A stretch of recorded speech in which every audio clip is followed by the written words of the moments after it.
on finit en beauté. Salut les fraudes, j'espère que vous allez bien. On se retrouve pour une nouvelle vidéo. Et nouvelle vidéo, débrief du match entre le Paris Saint-Germain et le FC Metz. Victoire 3-1 du PSG pour la dernière de 2023. On remporte ce match, on termine leader de Ligue 1 pour l'année 2023. On est champion d'automne et on est qualifié pour les huitièmes de finale de la Ligue des Champions. En tout cas, la victoire fait du bien pour clôturer cette année 2023. Avant de parler du match, merci à toutes les personnes qui ont été présentes sur le live. J'ai commenté le match en live, on l'a vécu ensemble comme d'habitude et c'était un régal. Merci à vous. Merci également à ceux qui prendront 2 secondes pour mettre le petit pouce bleu et le commentaire pour le référencement. Vous êtes les GOAT. On est sur la route des 1 million d'abonnés.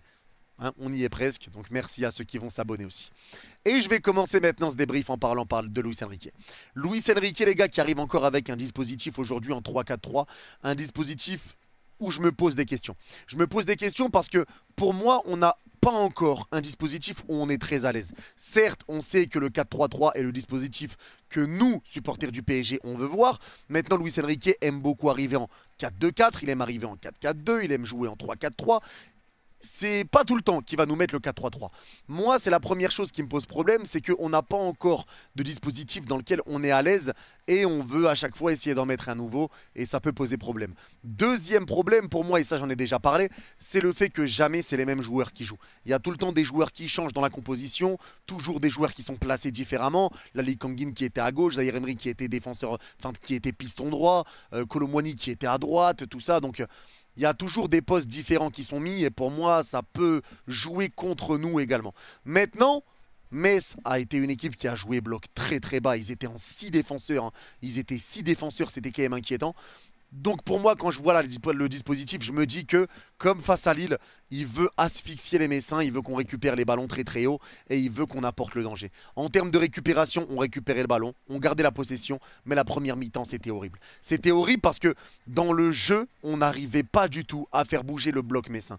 On n'y arrivait pas. Il y avait quelques moments où on gardait la balle et on faisait coulisser de gauche à droite, on essayait de trouver la solution, mais le bloc messin n'était pas déstabilisé. Et pourquoi? Parce qu'il n'y avait pas de mouvement. Et ça, Warren Zahir Emery l'a très bien dit à la mi-temps pendant son interview de la mi-temps, il n'y avait pas de mouvement. Il n'y avait pas de mouvement, donc on ne pouvait pas mettre en danger Metz. On avait 79% de possession pour seulement 3 frappes. Et ça, c'est inquiétant. Au Parc des Princes, qui plus est, c'était quand même très, très inquiétant. Donc la première mi-temps, pour moi, était à oublier. Elle est à oublier. C'est une première mi-temps qui m'a tendu, qui m'a énervé. Mais voilà, pour moi, la première mi-temps est totalement à oublier. Maintenant, la composition, encore une fois, sur le 3-4-3 face à Metz, moi je me dis que Luis Enrique voulait asphyxier Metz. Il voulait qu'on soit très très haut. Et comme il savait qu'il allait avoir bloc bas, il voulait beaucoup de joueurs offensifs devant. Donc en soi, je peux comprendre le dispositif d'aujourd'hui. En sachant que Dembélé en plus était légèrement gêné, donc ils n'ont pas voulu prendre de risques. Mais voilà, je peux comprendre la composition pour ce jour. Maintenant, on va bien évidemment parler de cette deuxième mi-temps et on va parler des joueurs un par un, mais la deuxième mi-temps, ça a été bien mieux. Ça a été bien mieux que la première parce que la première, elle était franchement vraiment atroce. En deuxième mi-temps, on a vu un PSG qui allait quand même bien mieux en termes de situation offensive.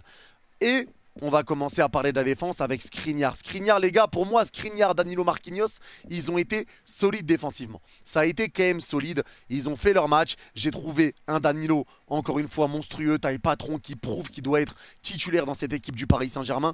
J'ai beaucoup aimé le match de Danilo. Marquinhos, pareil, les gars, on retrouve un petit peu le Marquinhos qu'on connaît avec beaucoup de récupération, avec sa vitesse, où il fait parler son corps sur les ballons en profondeur. Voilà, on retrouve quand même un Marquinhos un peu plus à l'aise, qui se sent un petit peu mieux. Et depuis qu'il y a Danilo à ses côtés, je trouve que Marquinhos, ça va mieux. Je trouve que ça va mieux depuis qu'il y a le retour de Marquinhos, de Danilo, pardon, avec lui. Pour moi, ces deux-là sont faits pour jouer ensemble.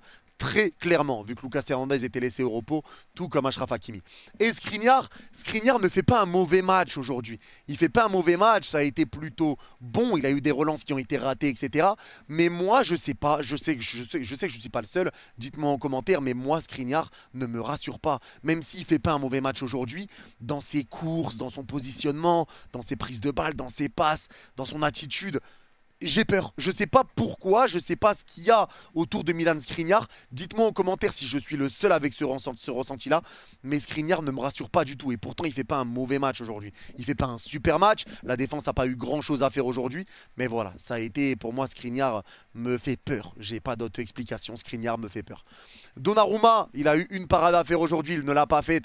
Bon, après, c'était une tête décroisée. Il pouvait pas faire grand-chose. Ça se loge dans la lucarne. Petit filet. Donc voilà, Donnarumma, rien à dire sur lui aujourd'hui. Il a eu une parade à faire qu'il n'a pas faite, mais la tête était très bien placée. Par contre, sur les coups de pied arrêtés, il faut arrêter. Faut arrêter. Encore une fois, on prend un but sur coup de pied arrêté. C'est trop. C'est trop. Et tout le temps, c'est pareil. Je me demande quand est-ce qu'on va faire quelque chose pour régler ce problème-là. Parce qu'on prend énormément de buts, quasiment tous nos buts. Il faudrait compter le nombre de buts qu'on a pris en 2023, combien sur coup de pied arrêté. Parce que franchement, c'est une dinguerie. C'est une dinguerie. Le nombre de cadeaux qu'on donne, le nombre de buts qu'on prend sur coup de pied arrêté, si on règle le problème des cadeaux qu'on fait à l'adversaire et le problème de coup de pied arrêté, on devient une équipe qui prend pas beaucoup de buts en réalité. On devient une équipe vraiment beaucoup plus solide. Donc il faut régler ces problèmes-là parce que franchement, il y a un moment donné où ça va nous coûter très très cher. Et là, il vaut mieux le régler dans les semaines à venir. Le milieu de terrain maintenant. Et je vais commencer par Lee Kangin. Lee Kangin en première mi-temps, j'ai trouvé un Lee Kangin qui était quand même pas mal en vue. Il touchait pas mal de ballons, il avait quelques erreurs, il avait quelques pertes de balles. Dans ses dribbles, des fois il perdait la balle. Dans ses passes, il rendait la balle à l'adversaire.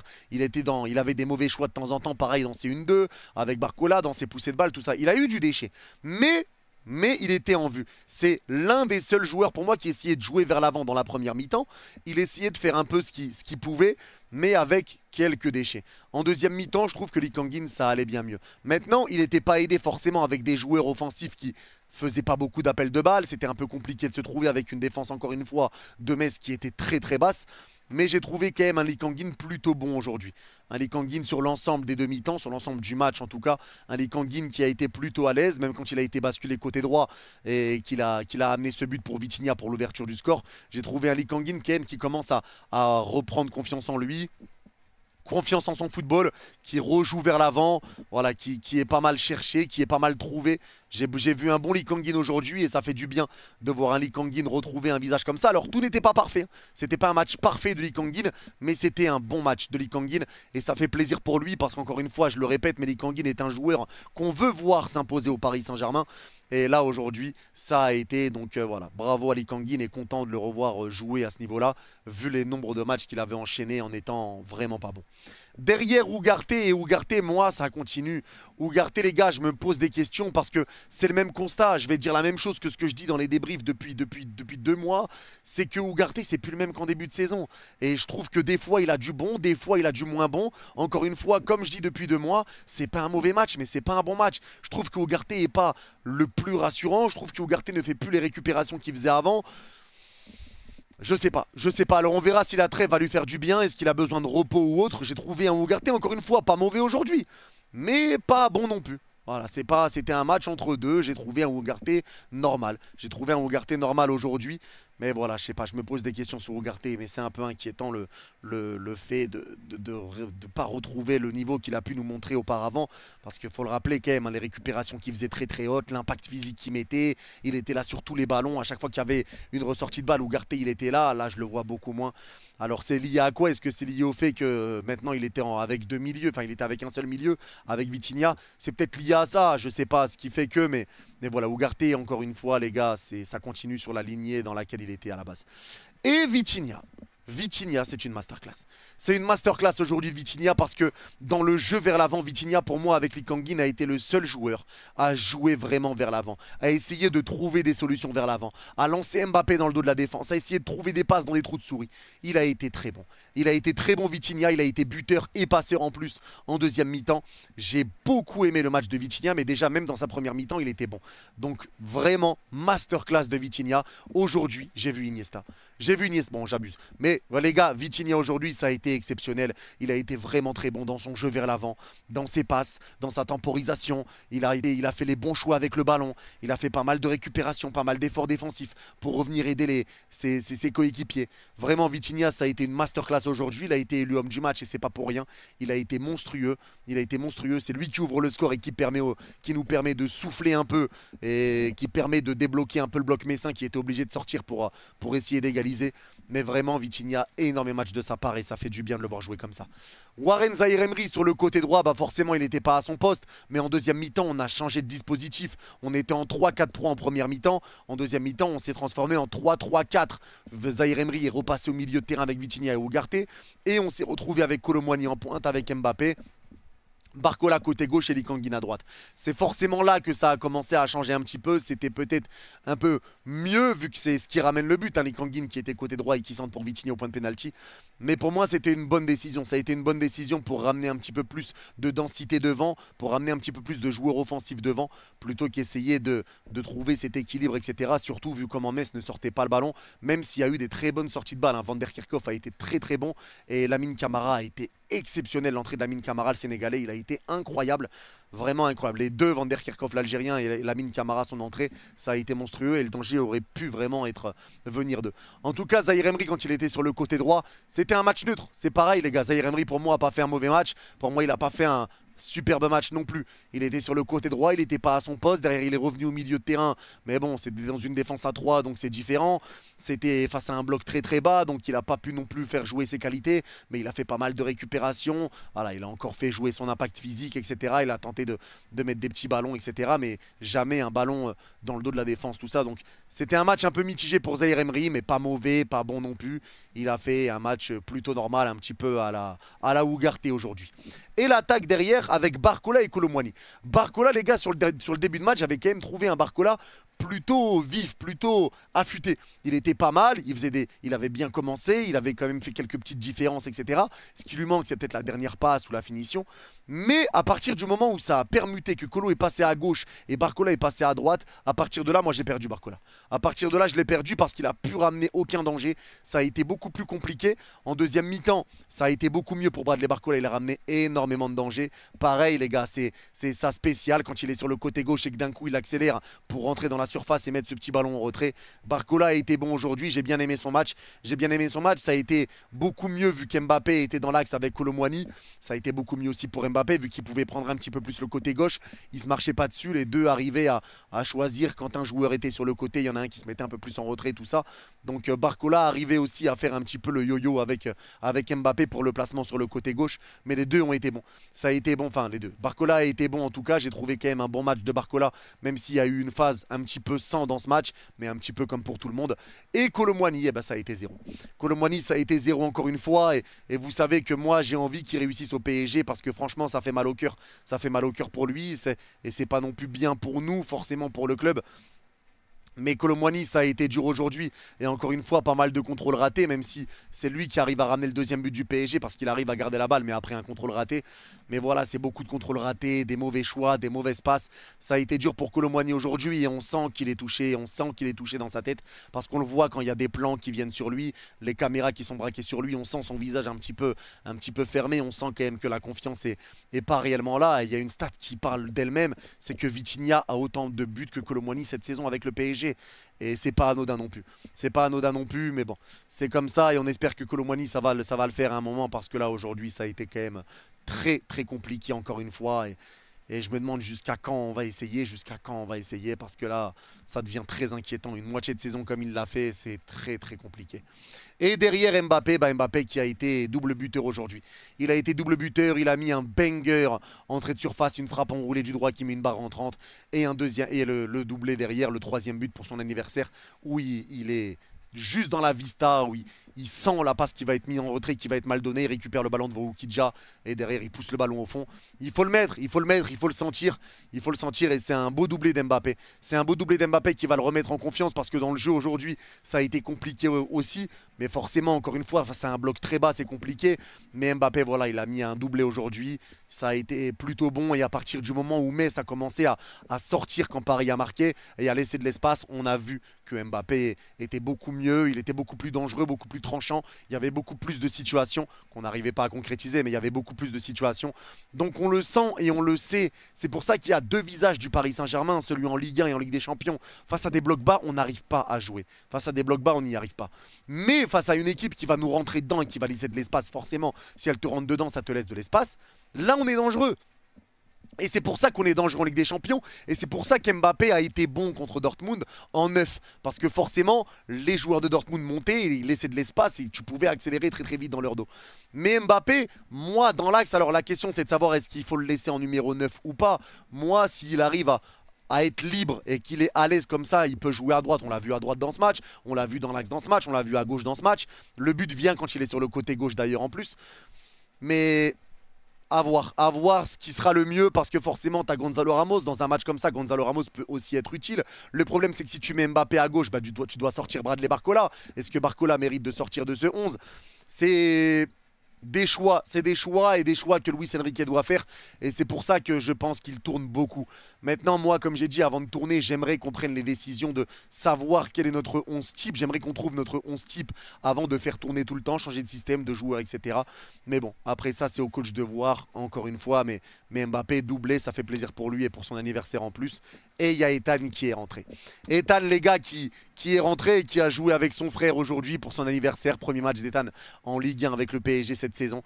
Et son entrée a été plutôt bonne. Il est resté sur le terrain pendant 4 minutes, mais elle a été plutôt bonne. Et à chaque fois qu'il touchait le ballon, eh ben le Parc des Princes l'ovationnait. Le Parc des Princes applaudissait, criait pour Ethan.